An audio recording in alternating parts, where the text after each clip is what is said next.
ہم نے کہا کہ اے آدم رہو تم اور تمہاری بیوی جنت میں۔ اب یہ جنت کون سی ہے؟ اکثر حضرات کے نام کے نزدیک یہ جنت کہیں آسمان ہی میں تھی، آسمان ہی میں حضرت آدم کی تخلیق ہوئی۔ البتہ یہ سب مانتے ہیں کہ ایک وہ جنت الفردوس جو ہے جس میں جانے کے بعد پھر واپس نکلنے کا کوئی امکان نہیں، یہ وہ جنت نہیں ہے جس میں کہ آخرت میں لوگوں کو جا کر داخل ہونا ہے، اس میں داخل ہونے والے کے نکلنے کا کوئی امکان نہیں۔ ایک رائے یہ بھی ہے، میرا رجحان اس رائے کی طرف ہے، تخلیق آدم اسی زمین پر ہوئی ہے۔ وہ جن مراحل سے گزری ہے تخلیق وہ ایک علیحدہ مسئلہ ہے۔ بایولوجی اور وحی دونوں اس پر متفق ہیں کہ مٹی سے، کرسٹ آف دی ارتھ سے انسان بنا ہے، اس پر اتفاق ہے قرآن کا بھی اور بایولوجی کا بھی، جدید علم الحیوانات کا بھی، علم الحیات کا۔ سٹیجز کیا ہیں اس میں اختلاف ہو سکتا ہے، اس کو چھوڑ دیجئے، وہ اس وقت کا بحث نہیں۔ یہی کسی اونچے مقام پر کوئی سرسبز و شاداب علاقہ تھا جہاں حضرت آدم کو رکھا گیا، جہاں ہر طرح کے میوے تھے، ہر شے، لا تظمأ فیہا ولا تضحیٰ، نہ اس میں بھوک لگے گی نہ دھوپ تمہیں ستائے گی، ہر طرح کی چیز تمہیں فراہم ہے۔ وہاں رکھے گئے ہیں صرف ایک ڈیمانسٹریشن کے لیے کہ انہیں نظر آ جائے کہ شیطان میرا دشمن ہے، وہ مجھے ورغلائے گا، طرح طرح سے میرے اندر وسوسہ اندازی کرے گا، میرے اور میری اولاد کے، صرف ایک ڈیمانسٹریشن۔ اس کی مثال یوں سمجھیے کہ سلیکشن تو ہو گیا، سی ایس پی گریڈ میں کوئی شخص آ گیا ہے، لیکن اب وہ سول سروس اکیڈمی میں رکھا جا رہا ہے۔ تو یہ کوئی اکیڈمی ہو سکتا ہے اسی زمین پر، وہ صرف بتانا یہ تھا کہ تمہیں معلوم ہو جائے کہ یہ شیطان تمہارا دشمن ہے، اس لیے کہ اس میں جو ایک لفظ حبوط کا آ رہا ہے، وہ حبوط صرف ایک ہی معنی میں نہیں ہوتا، دوسری معنی میں بھی ہے۔ اللہ عالم، یہ چیزیں پھر متشابہات میں رہیں گی، اس لیے ان کے بارے میں کوئی ایک رائے دوسری رائے، اس کے لیے ذہن سے، عقل سے بات کر کے ایک یا دوسری رائے اختیار کر سکتے ہیں۔ وَقُلْنَا يَا آدَمُ اسْكُنْ أَنْتَ وَزَوْجُكَ الْجَنَّةَ، اور ہم نے کہا کہ رہو اے آدم تم بھی اور تمہاری بیوی بھی باغ میں، اس باغ میں، الجنہ، اس باغ میں، گویا کہ اشارہ کیا جا رہا ہے۔ وَكُلَا مِنْهَا رَغَدًا حَيْثُ شِئْتُمْ، اور کھاؤ اس میں سے با فراغت جہاں سے چاہو، ہر طرح کا پھل ہے کھاؤ۔ وَلَا تَقْرَبَا هَٰذِهِ الشَّجَرَةَ، یہاں پہ اس درخت کا نام نہیں دیا گیا، اشارہ اس درخت کے قریب مت جانا۔ فَتَكُونَا مِنَ الظَّالِمِينَ، تو تم ظالموں میں سے ہو جاؤ گے، تم حد سے گزرنے والوں میں سے ہو جاؤ گے۔ اب اس کی بھی حکمت سمجھیے کہ چونکہ ڈیمانسٹریشن کرانی ہے کہ تمہیں کسی چیز سے، ہزار چیزیں مباح ہیں دنیا میں، چند چیزیں پینے کی حرام ہیں، اب تم اگر ان ہزار مباح چیزوں کو چھوڑ کر حرام چیز کو پیتے ہو تو یہ تمہارا اختیار ہوا، جبکہ اللہ تعالیٰ نے مباحات کا دائرہ بہت وسیع رکھا ہے۔ جس سے چاہو چند رشتے ہیں جو بیان کر دیے گئے، یہ حرام ہے، محرمات ہے، ابدیہ ہے، ان سے تو شادی نہیں ہو سکتی، باقی کسی مسلمان عورت سے دنیا کے کسی کونے میں وہ شادی کر سکتے، کروڑوں کے آپشنز آپ کے لیے خالی کھلے ہیں، لیکن پھر بھی انسان شادی نہ کرے، زنا کرے، یہ گویا کہ اس کی اپنی خباثت نفس ہے۔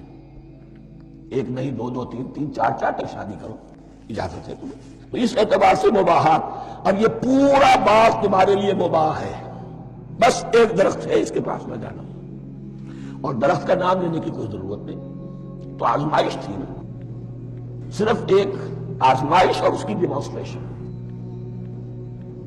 فَأَزَلَّهُمَا الشَّيْطَانُ عَنْهَا، تو پھسلا دیا ان دونوں کو شیطان نے اس درخت کے بارے میں۔ اب وہ کس کس طریقے سے پھسلایا، یہ بھی جیسا کہ میں نے عرض کیا 6 مرتبہ چونکہ یہ قصہ آ چکا ہے، اس کی آپ کو سورہ طٰہٰ میں تفصیل ملے گی، کس کس طریقے سے پھسلایا اور اس بات کے لیے تیار کیا۔ فَأَخْرَجَهُمَا مِمَّا كَانَا فِيهِ، تو نکلوا دیا ان دونوں کو اس کیفیت میں سے جس میں کہ وہ تھے، وہ کیفیت کہ نہ کوئی مشقت ہے نہ کوئی محنت ہے، اور انسان کو ہر طرح کا اچھے سے اچھا پھل مل رہا ہے، تمام ضروریات فراہم ہیں، خاص کوئی حلہ جنت ہے جس کا کہ لباس بھی عطا کیا گیا ہے، لیکن ان کیفیات سے اب نکال کر، اب جسے آپ کہیں گے bitter facts of life، اچھا اب جاؤ، یہ ڈیمانسٹریشن کرنی تھی، ہو گئی۔ شیطان تمہارا دشمن ہے، تمہارا اور تمہاری نسل کا، شیطان لعین، اور وہ تمہیں پھسلائے گا جیسے آج پھسلایا ہے۔ تم آگاہ رہنا اس کی شرارتوں سے۔ ان الشیطان لکم عدو فاتخذوہ عدوا، یہ شیطان تمہارا دشمن ہے، اسے اپنا دشمن ہی سمجھو۔ لیکن یہ ہے کہ اگر کچھ لوگ اسے دوست بنا لیں، اس کے ایجنٹ بن جائیں، اس کے کارندے بن جائیں، یہ ان کا چوائس ہے جس کی سزا انہیں ملے گی۔ فَأَخْرَجَهُمَا مِمَّا كَانَا فِيهِ وَقُلْنَا اهْبِطُوا بَعْضُكُمْ لِبَعْضٍ عَدُوٌّ، اور ہم نے کہا اترو، تم سب ایک دوسرے کے دشمن ہو گئے۔ اب یہ چونکہ جمع کا صیغہ آیا ہے، ایک دوسرے کے دشمن ہو گئے، تو ایک دشمنی تو شیطان اور آدم اور ذریت آدم کی ہے، ایک اور دشمنی بھی ہے جو انسان میں مرد اور عورت کے مابین ہے۔ عورت بھی پھسلاتی ہے، غلط راستے پر ڈالتی ہے، مرد عورتوں کو گمراہ کرتے ہیں، عورتیں مردوں کو گمراہ کرتی ہیں۔